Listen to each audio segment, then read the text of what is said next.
ভাই আপনি কি গরুর ব্যবসা করেন? না ভাই আমি গরু লইতে পারছি না। গরু কিনতে আসছেন না ভাই? তাইলে তো গরু পালেন। হ্যাঁ আচ্ছা গরু যদি সারাইলি সমস্যা আছে কোনো? এটা দেন ভাই এটা গরু সারাইলি কি কোনো সমস্যা আছে? মানে গরু সারাইলি কি সমস্যা আপনি জানেন না? ভালো আছেন কাকু? আছি তো। আচ্ছা কাকু গরু যদি সারাই কোনো সমস্যা আছে? হ্যাঁ গরু যদি সারাই কোনো সমস্যা আছে? তো সমস্যা নেই না ভাই। সারানি এটা কি বলে? সারানি এটা কি? পাতলা পায়খানা হয় দি। পাতলা বেগানা না?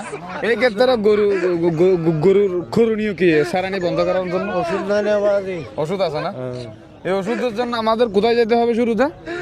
ডাক্তার আছে বনাজি করিবে বনাজি না হামলোর ডাক্তার এখন তো হ্যাঁ আচ্ছা আচ্ছা প্রিয় বন্ধুরা এখনই কিলে আপনারা গরু সারানি সম্পর্কে জানেন কিনা? সারানি কাকে বলে অবশ্যই কমেন্টে জানাবেন। আজকে এ পর্যন্ত।